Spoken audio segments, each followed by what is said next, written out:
WMGAGE. What is going on, ladies and gentlemen? We are back for another episode of Cup of Joe with W3JOE. That's Web3 Job Ops and Events, your hub, headquarters, home base for Web3 talent and recruitment. They power these spaces. We're on every Wednesday, every Friday, 9:30 a.m. Pacific, 12:30 p.m. Eastern, sitting down with Web3 leaders to talk about how you can land your dream job over a cup of coffee. As Fitzy mentioned in his post, coffee is optional, but highly recommended. Sometimes I go for tea myself. But we're very excited to have you today on this lovely Wednesday. We got an amazing guest here with us. He knows his way around Web3. He knows his way around being a professional in Web3 and succeeding in the roles he's in. And he's just an all-around good person to know. So, Fitzy, we're really happy to have you, man. Thank you for stopping by. Happy Wednesday. How you doing? Well, that's quite the introduction. I appreciate that. That makes me sound almost good, right?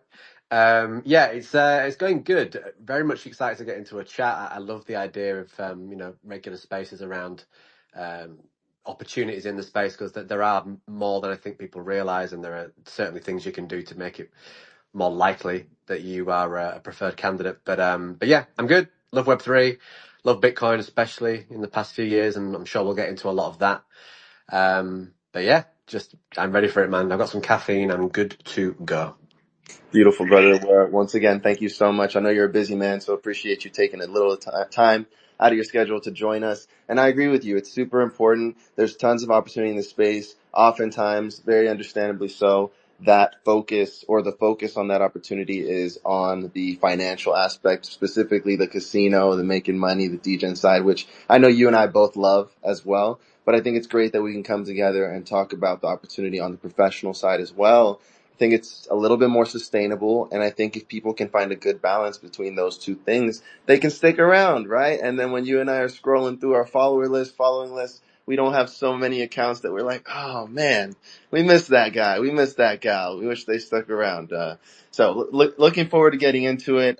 Quick announcement up top on the Jumbotron. We do have the promo post. If you want to show some love, any retweet, comments go a long way, as well as if you want to contribute to the conversation, you're welcome to hit that request button. But if you can't, drop a comment. Let us know what you're interested in hearing about, and we will do our best to get to it. Also dropped a bunch of posts from our honorable guest, Mr. Fitzy, so you can show him some love, get a little bit of an idea of what he does. Dropped a post from Tap Protocol and Trac Network, which are two teams that he contributes to, so make sure to show him love on there. And shout out to Arch. Shout out to Toshi Chad, who I see listening live. Shout out to anyone listening on the recording, whether that's here on X, on YouTube, on Spotify. We are really good at dropping all the content that we've done over the last 3 months, all on YouTube and Spotify as well. So if you want to see some of the other cool guests we've had on, make sure to jump over there, because unfortunately X does not actually keep the saved recordings up forever. So we got YouTube and Spotify going as well. But let's go ahead and get into it. Mr. Fitzy, once again, he's the head of marketing at Trac Network and Tap Protocol. He's also helped Snoop Dogg build Schiller, and he's previously been on the On-Chain Monkey team. So he is everywhere, all at once, absolutely crushing it. But Fitzy, in your own words, can you let the people know who you are, what you do, and how you started doing it? Well, who am I? What do I do? So I guess let's start with where it started for Web3, right? So like, I'm Fitzy, or Neil in real world, but Fitzy in this crazy space. Like a lot of us, I think I joined crypto generally by Bitcoin, right? Like 2017. So definitely not super OG, but long enough now. I mean, what's that? 8 years? It's not too bad. But there was nothing to do with Bitcoin back then. So, the thesis was pretty simple. Buy your Bitcoin, hold your Bitcoin. That was kind of it. So there was none of this Web3. I certainly wasn't deep in the tech back in those days. At that time, I actually moved, or about a year before, I actually moved. Me and my wife moved out to Asia. We moved to Vietnam to do some teaching. Moved to Italy, did some teaching, moved back to Vietnam in the south that time, and just did a bit of traveling, bit of teaching, bit of kind of like living, and wasn't in Web3. And then COVID So we're talking like what 2020. I'm back in the UK now. Lockdowns, not really viable to be traveling around the world teaching kids. But got bored like a lot of us, and I did two things. I decided, and there's air quotes here. So I decided to learn macro, whatever the f that means, and I got really into well, there's a platform called Real Vision, a guy called Raoul Pal, very, very, very smart man who you should all follow. And he kept using the word Web3 and he kept using the word NFT more specifically, actually. And so it's 2020. I'm learning about trying to learn macro, finance, global economies, and it was super boring. I realized why I didn't do that back in the day. And obviously then you see NFTs, you hear NFTs, you start going down the rabbit hole, and that's just where it kind of takes your life. 2021 is when I would say I became kind of more into like the actively participating on X. So right in the last bull market, but of course missed all the good stuff. Don't have a punk, don't have an ape. Just never really, never really fully took advantage of that cycle, but did learn a ton, what not to do predominantly, which should do me well in this cycle. And then what happened? So yeah, and I guess this is kind of what we'll come back to this because this is really important in terms of finding your opportunities and capitalizing and stuff. I found my way into a few communities. One was an Ethereum play to earn basketball game. A couple of really smart dudes who were living out in North Hollywood in LA. And I just helped them with the community, kind of, for free. Just I love the project. I was kind of like an advocate for the project, an ambassador, if you liked, with unpaid. And that turned into like community management. And I still had a full-time job. I was teaching at a college in the UK at that time, but I hated it, absolutely hated it.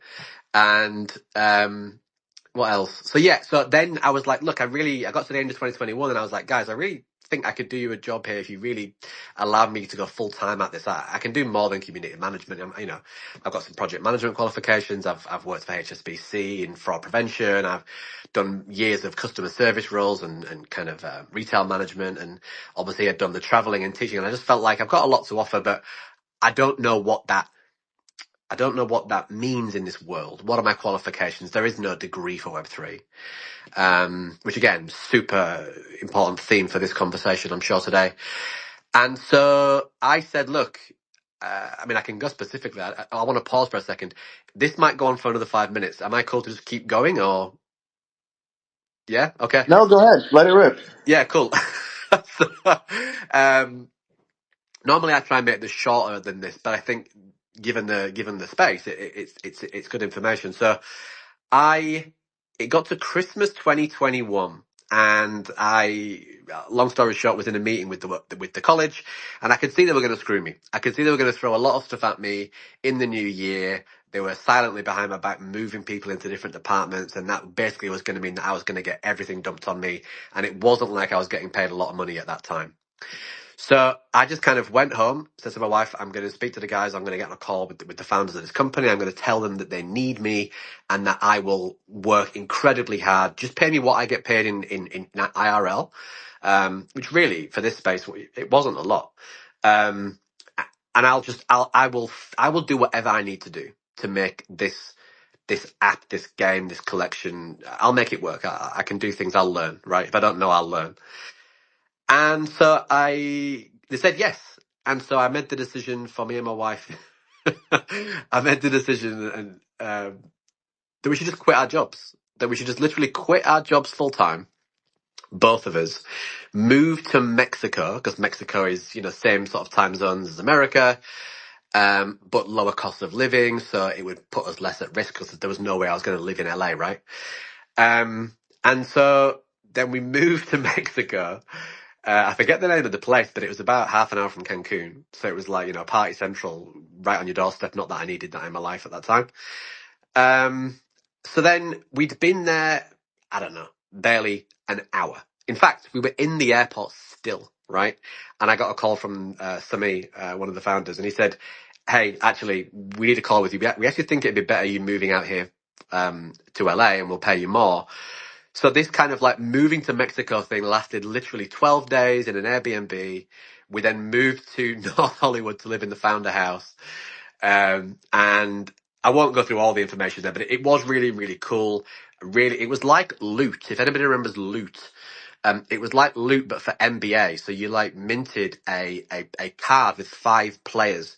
And of course, if you were lucky, you got like, Jordan, LeBron, Kobe, like you got all the OGs and all the best players, but that would give you a better player within the game was the model. Sadly, it kind of, like a lot of projects in the bear market died. I'd actually, going back to what I was just saying about learning how to do things, I had never met with investors. I'd never done anything like that. I'd never had a job that required me to do that. But during that time, someone approached me. I think I was on a space talking. Someone DM'd me afterwards, said, I need to introduce you to this British entrepreneur, a guy called Sam Jones. I really think you could help him. He didn't give me any more information. He just said that I could help him and go see him. So I got on a train to Manchester, met this guy. This is all during the job. And he actually invested, I think, like 100K or something, or whatever it was. Maybe I'm wrong, but it was a good chunk of money. And so I kind of brought investment in, and I was like, okay, so I can do a few things. I'm realizing I don't know what I'm doing, but the key takeaway to this ridiculous monologue that I'm now in is try to say yes, right? That's one of the keys to getting a role in this space. Say yes within reason, right? Obviously within reason, but say yes is more than most people will do. They'll always feel uncomfortable and stuff and say they can't do it or say they've never done it before, and that's not what's going to get you a job in a startup. So let me go faster. So Sam, when that company died, offered me to come work with him, and he was launching this app called Schiller with Snoop. And so Schiller was and still is, and I believe it's going to be kind of emerging as a new and improved app this year. It's a Web3 streaming app. So imagine Twitter Spaces, but you can token gate the rooms, you can tip in crypto. Rather than pinning a tweet at the top, you can pin an NFT. So like say, imagine if you've integrated it with Magic Eden or OpenSea, you can like go and pull it into the room and someone can click straight through and buy it from there. So it's like a fully Web3 Insta Live or Twitter video or audio. So it was a cool app. But he pivoted about a year after I joined the company. I joined there as sort of head of creator relations, so trying to find creators in the space to come and realize that they could monetize, because genuinely, like, Twitter is great, but Schiller is a sick app. Like, if you can open a space and monetize it and sell your products, and imagine a launch, and we've all been there, right? You go to a space, there's a launch happening, and then everyone kind of runs away from the space and goes and mints. And so that the people on stage, no one's really listening. Well, what if you could just mint from directly within the room? So like Schiller legit is a product that I love. And Snoop's angle was always, I don't get paid. Where's my dollars for my streams? Like there's a clip of him a few years ago saying, I don't get paid for this. And it's like, if you can distribute via Web3, there's many more ways, year on year that's easier. Right. And so, if they come back with this in a big way, I think they'll be successful. So anyway, that sadly I had to leave just for financial, issues on the company, still got a great relationship with Sam. And then what happened? So did some consulting. That's when I worked with On-Chain Monkey for a few months back at the start of 2023, I think. I'm losing track of time now. Maybe 2024. And then I met a guy called Benny, who is the founder, CEO, genius behind Tap and Trac. And I've been working with the company for about 18 months. So yeah, sorry about that. That was a long bloody monologue, but that's me. No, but it was all really relevant. And shout out to those listening, because there was tons of practical advice in every step of what you just mentioned, Fitzy. And I know that's why you shared it, because from the beginning of you starting as an advocate, I mean, how many of us who work in Web3 started just like that, as an advocate, as a genuinely passionate fan of what was going on, a contributor, free, volunteer, whether it was a Discord mod or you're creating content on the timeline or you're shilling to your homies, yo, this is cool, let's talk about this, you guys should get in with me. And I come from the NFT world too, so I know what that's like. To, like you said, saying yes taking that dive to having people around you who support you. Shout out to your wife, man. I mean, you know, it was only a few sentences, but I know it goes far deeper than those couple sentences that you shared on it of that decision of moving to Mexico. I mean, had you ever lived in Mexico before that? No, no. I mean, for sure, shout out to Helen, my wife. She's incredible, really. Like, and I thank you for doing that, because I think maybe that's bad of me to not really stop and pause on that myself. Like, I couldn't have done, and really, what have I achieved? I don't really achieved anything yet, but like, what I think is important is that she enabled me to say yes, right? Because if she had said no to moving to Mexico, then okay, I would have still been probably, well, no, I'm sure I would have evolved, but you know, there wouldn't have been that way to prove to them. I would have been maybe still a community manager. Maybe I would have been more like, I don't know. I don't know what I would have been. All I know is that those decisions expedited the journey because I took some risks. And I must say, for anybody in the audience, like, I do not have kids, right? I'm 42. I don't have kids. And so if I'd had kids, I really don't think I would have been, um, I wouldn't have been making the same decisions, because I think at that point it might have been a tad irresponsible to quit our jobs, move to Mexico with kids, take them out of education because daddy wants to work on an NFT project about some NBA stuff. And the funny thing was, I'm not a basketball fan. I wasn't, well, I'm not a gamer. And so for me, it was really, really funny to kind of represent this brand. And what it was this also ties into another thing, right?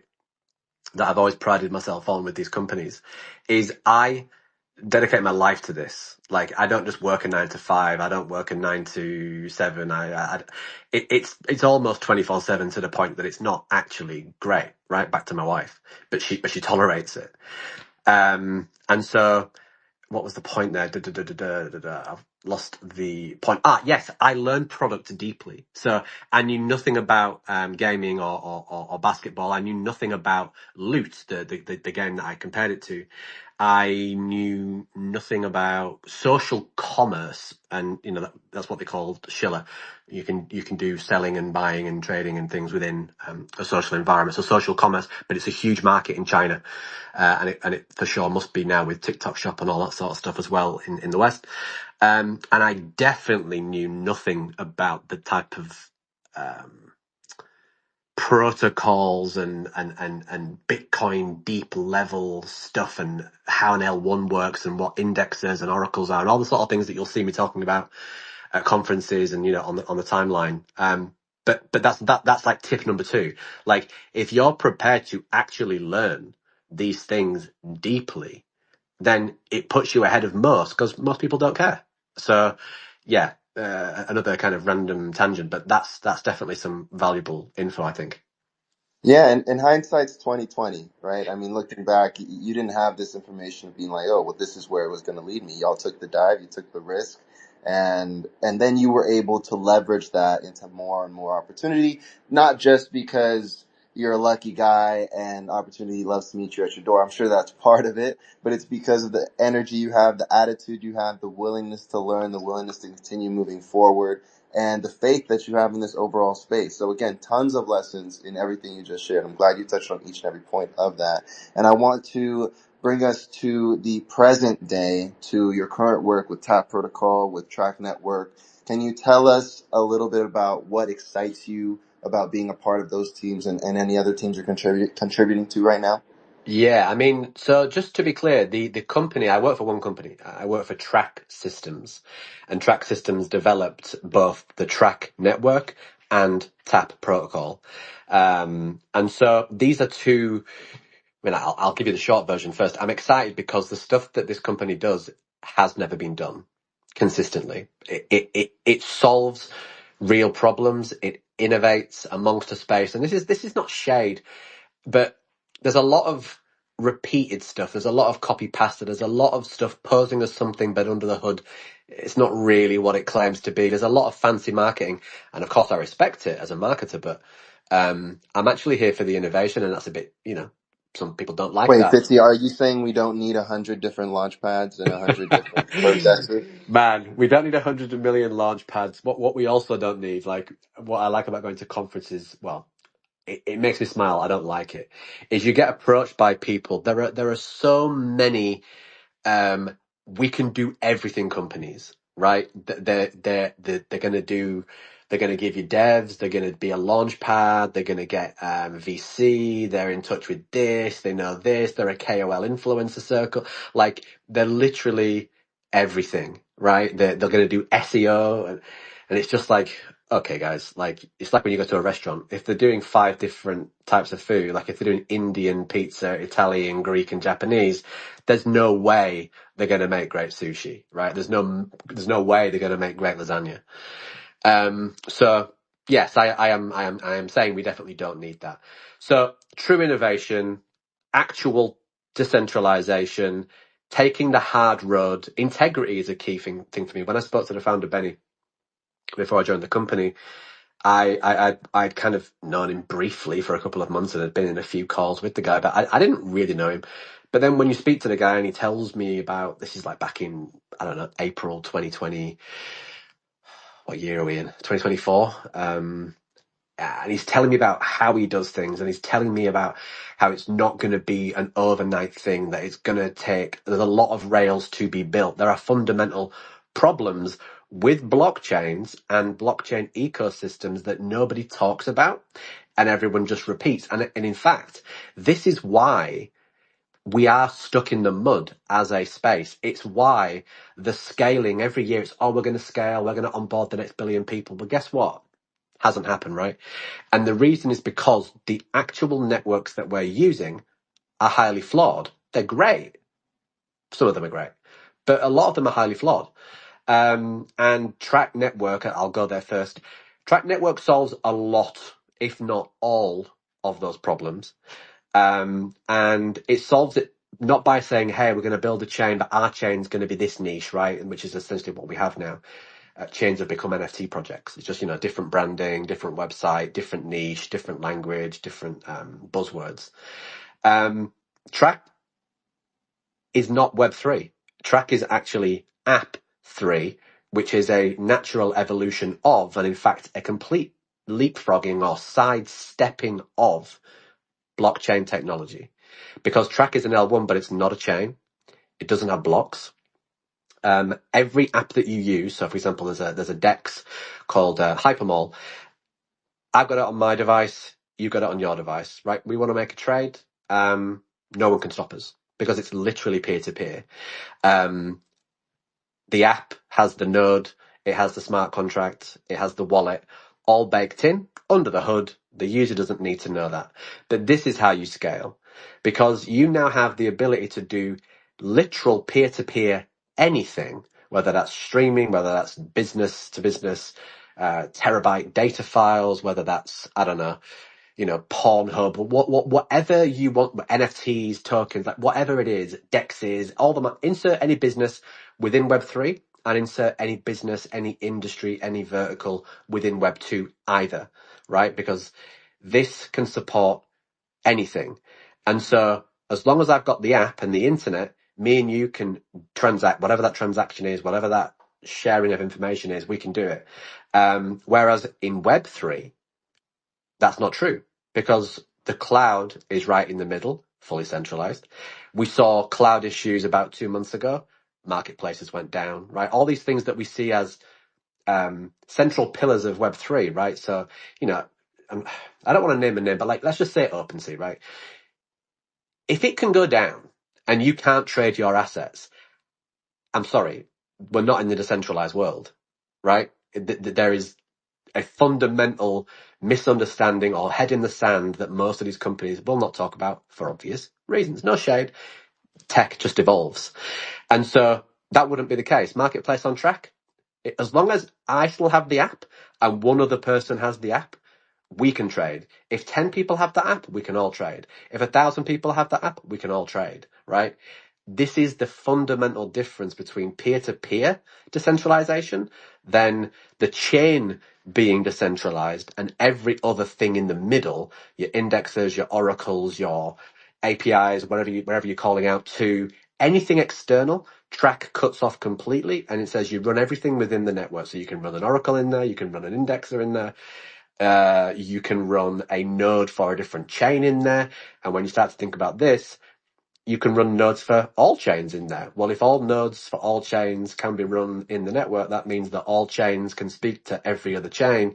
And because Trac is decentralized via a global network of validators, it's fully decentralized, but you never have to call outside the Trac globe, the Trac world. So a lot of words there, but what this is a way to have fiat payment processors, so Stripe, PayPal, Visa, MasterCard, like whatever the tech is, on whatever tech is launched in the future, whether it's an LLM now, whether it's whatever the future of technology is, it's all software. And if it's software, you can run it in Trac. And if you can run it in Trac, you can decentralize it. And if you run it in Trac, it can communicate with anything else inside Trac. This is how you scale. So that's Trac Network. I'll stop. Appreciate that breakdown, Fitzy. I actually wasn't too familiar with Track Network before your explanation just now, but your point on decentralization is a very true one, a very real one that a lot of participants in the space choose or just simply are just not aware of. And you can take it much bigger than OpenSea or any one team, right? I mean, I know you know this because you're in the Bitcoin ecosystem. The fact is that most transactions on Bitcoin, I mean, I would go 90, maybe 95% plus are all closed by like what, dude? Like 8 or 9, maybe 10 totally centralized miners.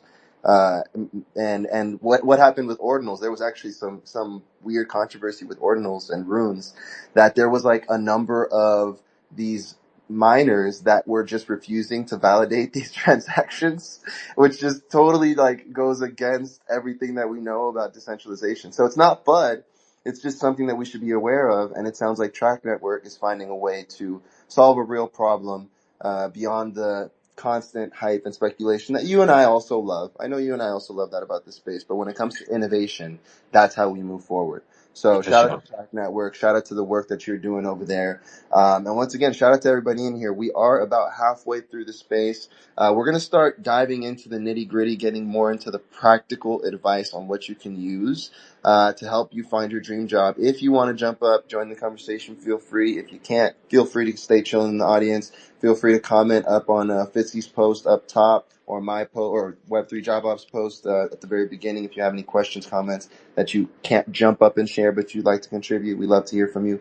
And Fitzy, on a practical level, and by the way, shout out to everybody in here. Civil, I see you. Jacob, I see you. Dr. Thomas, Blockridge, Arch, Laka, Sarcasm, Jane Nat, anybody listening recording on X, YouTube, Spotify. We're here every Wednesday, every Friday, 9:30 Pacific, 12:30 p.m. Eastern, and we're happy to have you. Fitzy, what are some ways that folks listening can get the conversation actually started with a potential employer? Well, again, I think I'll speak from experience. I think you got to join a community, right? So you have to know that a community exists. And why do I use the word community? Well, because it's overused, right? The word, I feel like we just community, community, community. And like 2021, everything was community. We got this community, community, community, and it kind of got a bit overused. But it kind of isn't overused because that's literally how Web3 works, right? You scale through network effects, you scale through bringing your concept to the community before you build it, right? And that's, you grow together. So it's the lifeblood of everything, right? It seems at this level to talk about like, deal flow as, a bit too high level, but it is deal flow. It's like, you want to earn money. You want to be financially, I imagine, unless you're just a super nice guy and wants to never be paid for anything. And there's some financial incentive for you, right? And so you need to find something that you're interested in, ideally, like in my opinion. If you're not interested in it, you're not going to work hard and you're not going to enjoy it. You might as well be in Web 2, busting tables, right? Like if it's not going to be enjoyable and you're not going to like be able to, what's the word? Like if you don't believe what you're saying, certainly not in a marketing side, like you ain't going to be able to sell that. Someone's going to see that you actually don't believe in this thing and, you're going to feel horrible for doing it. So get into the community, find the things that you love, get in there, even if you can't afford the product, you just get yourself in there. And I think when you're in there, you start observing, or you should, right? You should start to observe what it does well, what it doesn't do well. And if you can identify an area that you think it could do something better, reach out to the founders and say, I believe for X, Y, Z reason, maybe you've got this experience from Web 2, maybe you've kind of, you know something more than somebody else, you've got a bit of subject matter expertise, or I don't know, whatever you believe the edge is, you just say, I'd love to talk to you. I think I can help. And maybe you even say, look, to grease the wheels, like I don't intend to be paid for this to begin with. I want to just like see if this adds value. So adding value, that's like a key word to check off, right? And of course, maybe they won't even take the call, right? But if they don't, okay, no problem. That's fine. That's don't take it personally. That's another thing, right? There's a lot of people here who act like, and I don't like to use like bad language really that often, but like people act like bitches in this space, right? Like if someone if you're an artist and someone hasn't minted your piece, I've heard artists talk, they feel a way about that. If you're a founder and someone's not tweeting about your project as much as maybe you think they should, you get a bit salty about that. But again, like you can't control others. So if you go and approach somebody and say, hey, I think I can add value here, and they don't even want to hear the conversation, unless they're like openly rude to you, just kind of like dust that off your shoulder. Like it's not really going to help you to carry that resentment around. It's just know why you're there. It might be a numbers game. Maybe there's 6 projects that you're in. Maybe you've written down what you think you're good at. Maybe you've put it on a document. Maybe it's an email. Maybe you want to get on a call. I don't know. Discord chat, whatever, right? Twitter's got bloody DM calls now. So like, you send a voice note in DM, like super under you. Ooh, just hustle. That's another thing. I'm kind of ranting here, but like hustle once you get in that community. Now, of course, if you don't want to find the job, then none of this is relevant to you. But like, that's how you do it. And what I've realized is when you get past level 1, that's almost like the hardest level. Because if you do even get brought in as like a volunteer mod or a volunteer community manager or a volunteer KOL, right? KOLs usually don't like to volunteer, but I've got a whole opinion on that. Like when people say content creators should be paid, it's like, well, okay, fine. But when I go to the supermarket and you're giving out free samples, I might actually end up buying that product the next time that I come to the supermarket. So if you're a content creator who says no content creator should ever have to do free content, I kind of think you're full of shit, because that's how the world works, right?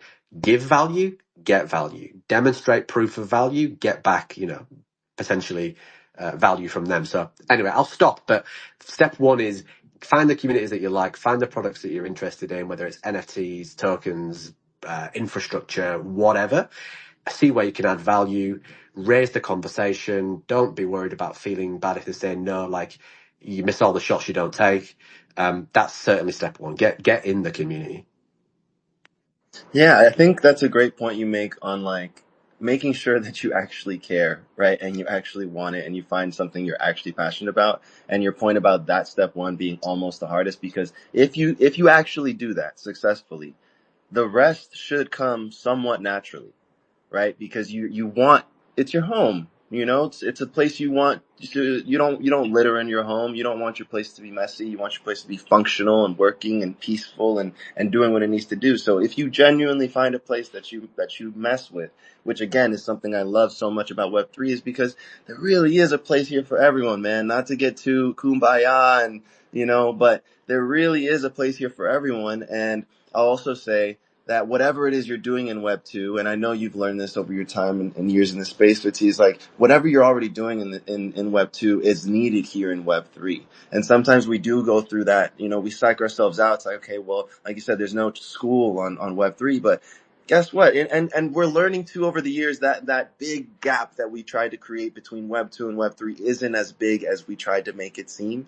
And it's becoming more clear that there's value in Web 2 and we bring that here, but guess what? Web 3 is the evolution. But I say that to say whatever it is you're already doing, you can bring it here.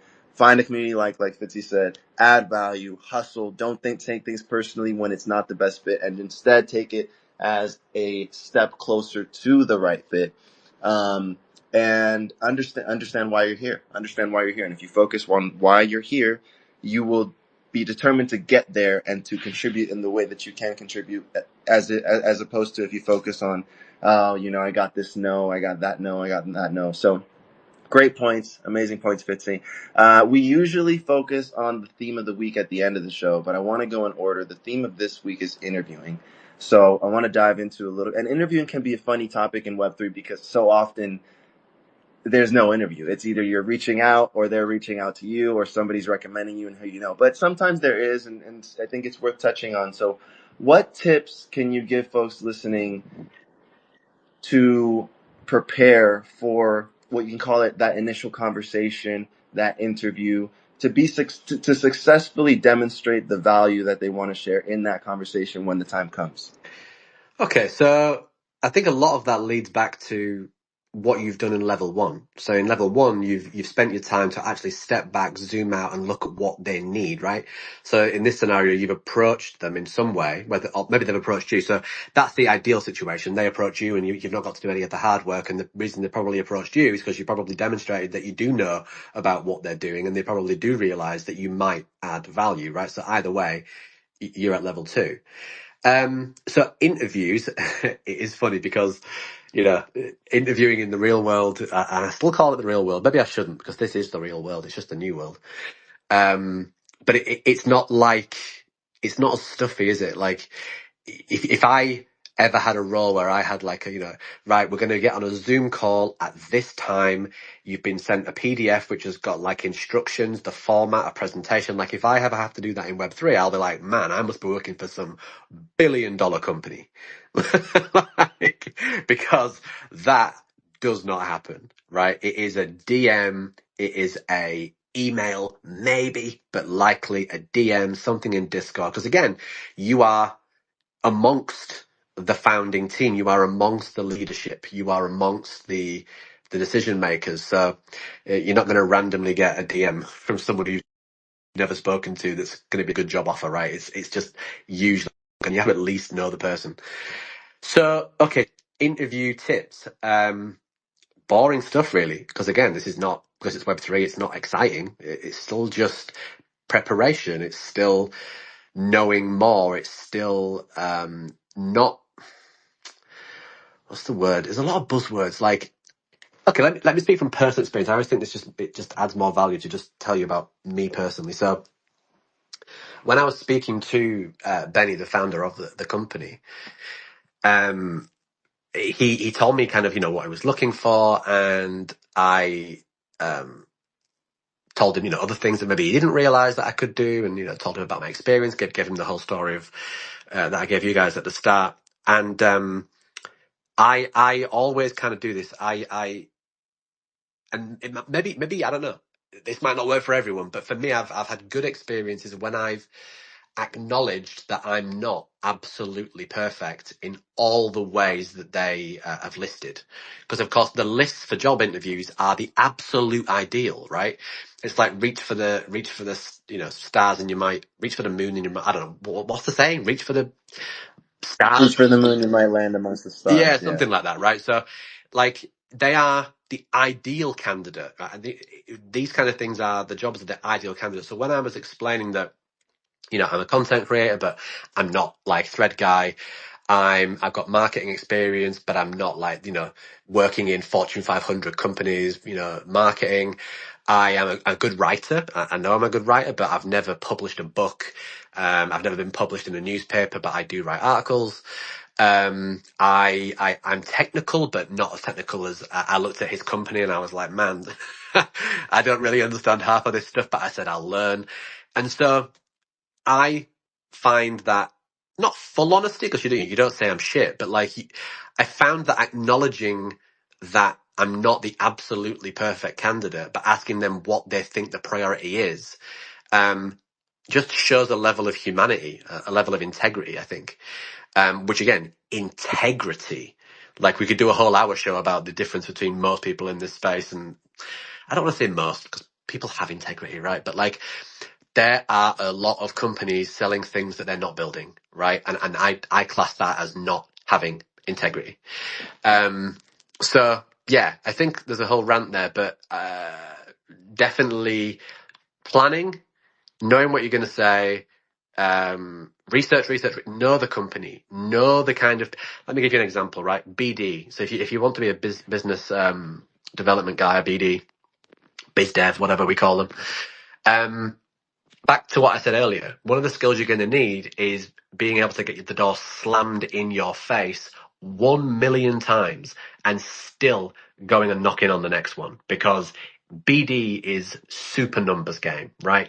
You approach teams, you approach companies, you approach people at conferences, you slide in DMs, you try and like strategically comment under a post and, get their attention.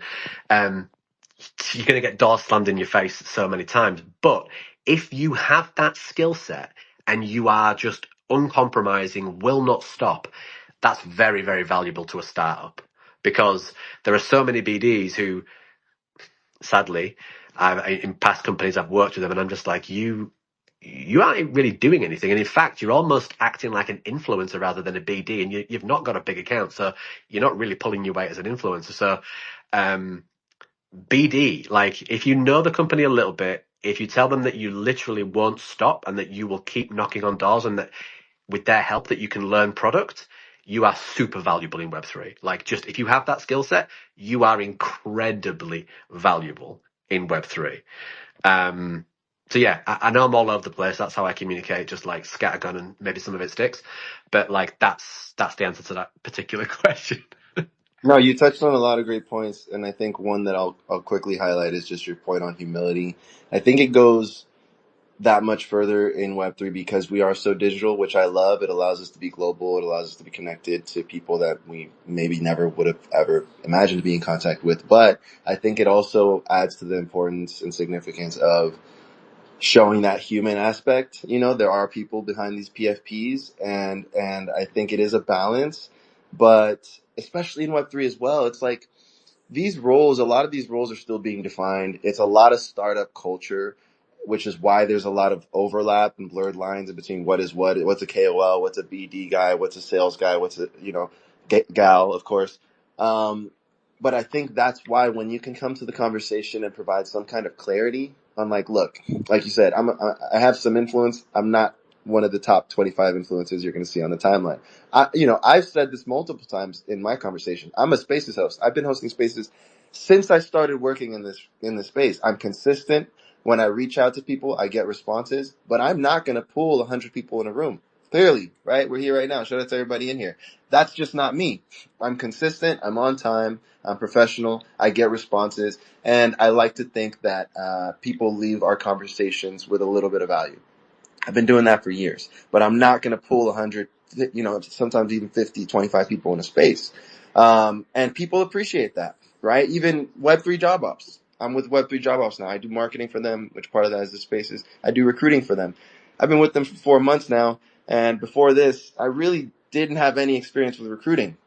And I said that in the interview. I'm like, yo, I am not a recruiter, but what am I? I'm somebody that knows how to follow instructions. I'm somebody that isn't going to quit. I'm somebody that knows to take accountability when I do something wrong. And that in these last 3 or 4 months, suddenly, things are going all right. I'm still here, and I'm just succeeding in what I consider success, and fortunately, what my team considers success. So, and then also starting with that honesty. If it does end up down a path where, hey, this isn't considered success, you're gonna get there that much faster.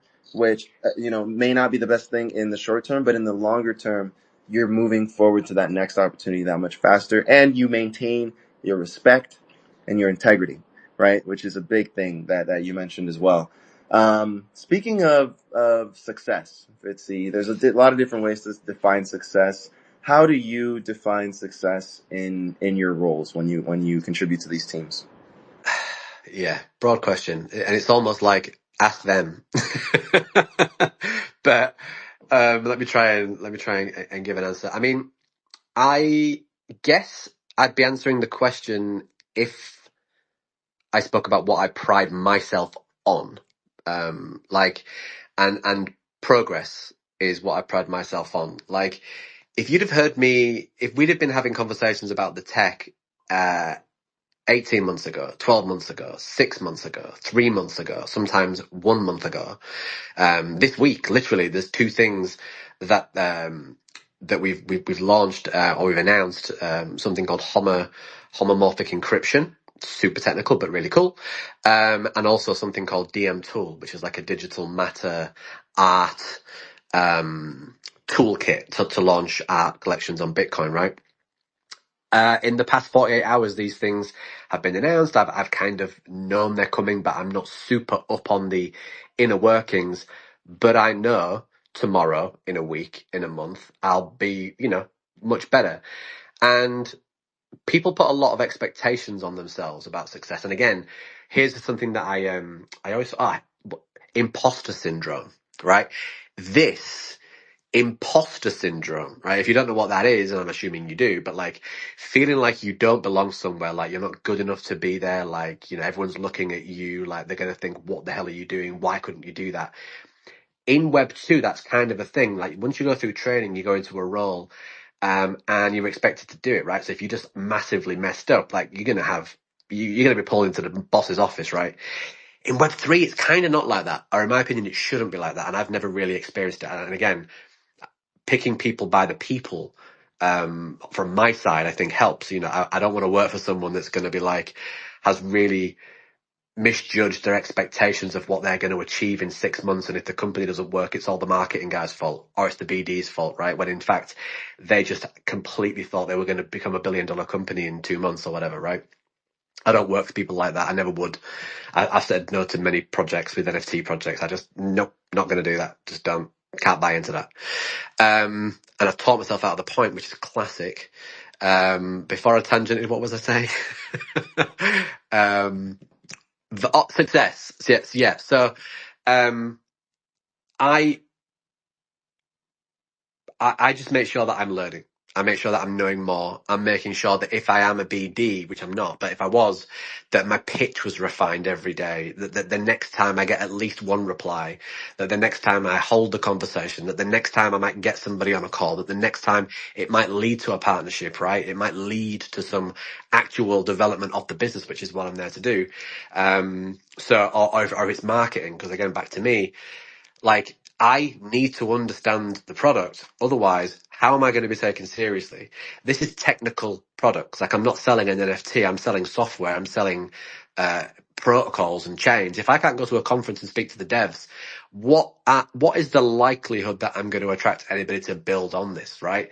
If I'm producing videos, which I do with our video guy, on the YouTube and stuff, like, we have super technical concepts. If I try a bit more, learn a bit more, get the better language. ChatGPT is also incredible these days to kind of like interrogate your own thoughts.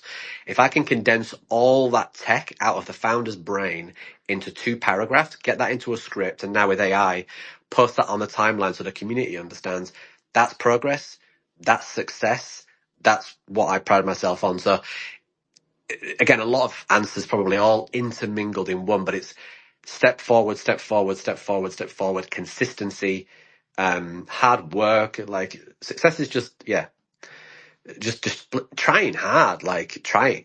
Bloody trying it puts you above a lot of people in this space. There's a lot of people in the roles that again, this is not shared and I won't name names, but there's people having jobs because of a particular thing that they bring, but it doesn't actually bring value to the role that they hold. And I know people that could do way better jobs than those people. But if the face doesn't fit, then fair enough. And that's what I'm looking forward to with Web3 growing out of Web3 is that people, what am I trying to say here? There are people who deserve opportunities that don't get them, and there are people that don't that do. And the way to get that, sadly, bigger accounts get that. It doesn't mean quality unless they're only being hired for their reach, right? Or their content. Sometimes people are in like C-suite roles and it's like, wow. So you're like on the leadership team for a tech company and you got that because you're good at spaces, and it's like, maybe that works, but does that work? Do we really think that's the best person for that role? Aces in places is probably what I'm saying, but I'll stop. I'm ranting. Yeah, and you can look at that, man, because there's 2 sides of every coin, and you can look at that like, oh man, there's people getting opportunities that don't deserve them or aren't delivering the way that I could or other people could, and that sucks. And there's some truth to that. You're not totally wrong, but you can also look at that and be like, yo, that dude, that gal can do it. I actually know my stuff and I actually care and I actually have integrity. So I bet, I wonder how far I could get if I actually, decided to just put my head down and not stop. And this is not on a level of comparing yourself with others. This is just on a level of understanding the actual dynamic of the way Web3 and really just the world works, and understanding that there's positive to take from that as well. And you can say, well, if they can do it, I can do it. And if they can do it without, some people can do it without integrity, without actually knowing their stuff, without actually being, skilled in the roles that they hold titles for. I bet I can do it, and I bet I can do it in a way no one else can, right? So in a positive light. Yeah. That is just about our time, ladies and gentlemen. Shout out to everybody who's been rocking with us and anybody who just jumped in. Tome, Thomas, Block, Ryder, Arch, KBMR, JNat, anybody that's been recording, anybody on Spotify or YouTube.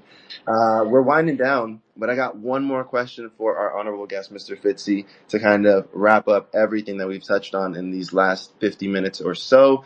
And you've touched on a lot of this already, Fitzy, but to kind of wrap it up in a, 30-second, 1-minute answer, what advice do you have for people listening who would like to either get their foot in the door working in Web3, or they're already working in Web3 and they'd like to advance their career?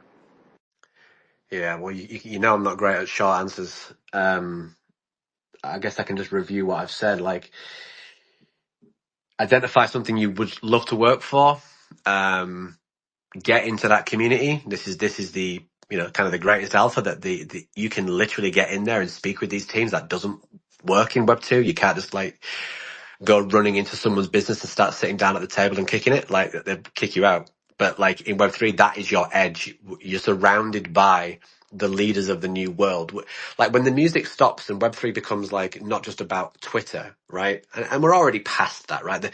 The Twitter stuff will already exist, but there are people that are going to have direct relationships with the Zuckerbergs of the world, right? Because you were on X.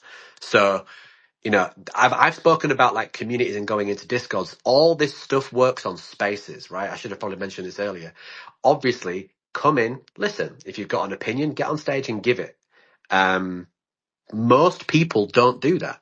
So if you find yourself on a stage in a space, you are already in the, I don't know, upper percentile, right? I don't know what percent, but like you're high. If you give an opinion and it's interesting, man, you're even higher, right? Because you're not just on there shilling saying buy this NFT. So I've kind of said a lot of things in the hour. It's don't expect things overnight. It's improve every day. It's be prepared to learn product. It's be prepared to big yourself up and say what you think you add value. They might not agree, but that's fine. You know what you're good at and you know what you're bad at. So be honest with yourself. And that's advice. Be honest with yourself, right? Like a waste of your time is going to apply for a role that you absolutely know you can't do, because either you get it and then you just rubbish and you just get sacked, or you don't get it and you've wasted your time. So, yeah, not really a minute answer. Hopefully there's some level of structure that I've just tried to give, but it's not one piece of advice. I'm not a believer in that. Like the world's not that easy. There's lots of little pieces that go into it. I will say, if anybody that has questions, like my DMs are always open. So, if anyone that's supposed to actually ask a specific question, like I'm down anytime. Fitzy, you're the man, bro. Thank you so much for coming out. Okay, one more question. I lied. How can we support you? How can those listening support you and what you do and what you guys are building over at Trac? I mean, well, what I do is, yeah, I support Trac, so Trac and Tap. We helping us would be knowing what we do. Again, what I've just said, like you need to know what we do. Tap is a Bitcoin protocol, which is smart contracts with full self-custody for every single user all the time. It's the only one that does that. Others claim it. Trust me, Tap is the only one that actually delivers that. Trac is the L1 that's literally sidestepping blockchain problems and delivering fundamental solutions. So if you believe that would add value to you and you'd be happy to learn more about that, then great. If that turns into you talking about it, telling a friend, buying token, whatever it is, that obviously helps us. There's a million ways. supporting just if it's not us, just support the people that do cool stuff. Like if you support innovation, then definitely you should be in our community. If you support freedom, you should be in our community. If you support decentralization, you should be in our community. But if you support and love, only the memes and only the trading, then okay, our community might not add as much value to you. There'll be some level there, but like, it's the community stuff. Like, find your home hub. Don't have a million Discord communities that you're in. Trust me, doesn't work. Find a few and go and make bonds there because the people are the alpha. That's the actual advice. Make as many connections as possible. Do what Gambler does. Reach out to people, say hello, try and see if, they're up for a chat. Like, again, cheesy, but yeah, that's probably the advice is connect with as many people as possible. And I think that probably runs through all the advice that I've given thus far. Man, Fitzy, too many gems in just 1 hour. I don't know how you do it. You are super appreciated, brother. And yes, if you're listening, make sure you follow Fitzy. Make sure you follow Trac Network. Make sure you follow Tap Protocol. Check out what they're doing. Support if you're interested. Dive into the community. And we are really grateful to have you, Fitzy. Once again, thank you so much for being here. You're a legend. Check out Web3 Job Ops, ladies and gentlemen. If you want to get involved, if you're looking to get hired in Web3, if you're looking to advance your career, check out that Telegram chat in the bio. It's literally just a feed of junior level, mid level, and senior level gigs to get you started. And as Fitzy said, if there's any way I can support, shoot me a DM. We'll see if there's any way I can help you out. And that has been our show. Fitzy, thank you again, man. It's been an honor. No, this is a pleasure. Like it's been a while since I've been in the space talking about this sort of stuff because it's not really that common, right? So it's always nice to talk about the space through a different lens. In fact, while we're on here, rather than just DMing you afterwards, I'll just ask you in open. I know you're in the Bitcoin space and stuff as well. I don't know exactly which specific bits like you're in, but like, do you like have BRC20s and stuff from the OG days from like 2023? Do you have any, like, for example, did you ever mint Trac or anything like that? I was late to BRC20. I got in on runes. Right. Okay. Runes and ordinals. Yeah, I was deep in runes and ordinals. Puppets, man. I still love I love that whole space. I'm kind of a jack of all trades, master of none, but Bitcoin ecosystem definitely has a special place in my heart. No, I asked because if you had any track, this is something I probably should have always done. I should have done this right at the start when I was talking about the network, but the token's being upgraded basically. So if anybody still holds the BRC20 version, this has been open for 6 months, but the final date is the 15th. So by the 15th, you need to upgrade that token if you want to actually get the L1 native gas token, TNK. So if anybody has any track BRC20, if you don't upgrade it, it just becomes unsupported legacy token with no utility. You'll still own it; it's still in your wallet, of course, but you won't receive any of the actual L1 native token. So there's no advice there, but decide which way you'd rather go if you hold track. But yeah, I thought maybe if you had some, I'd do you a solid and let you know on the call. But yeah, I appreciate you, man. Like this has been very enjoyable, and yeah, everything that you're doing is great. And yeah, I followed the obviously, and everyone else should, Web3 Job Ops account because you never know when you're going to need that sort of account. You never know. Fitzy, once again, thank you again, brother. It's been an honor. Shout out to everybody listening. Tome, Block Rider, Arch, KBMR, JNat. A lot of you guys, I think all of you were here this entire space. So shout out to you. Hopefully you got some value. We appreciate you. Hopefully we see you for a future one. And for all of our friends listening, again, whether it's X, YouTube, or Spotify, we'll be back next week, or excuse me, Friday. Until then, y'all know the drill. We appreciate you. We're rooting for you. And we hope to see you soon. Take care. Cheers, guys. Cheers, mate.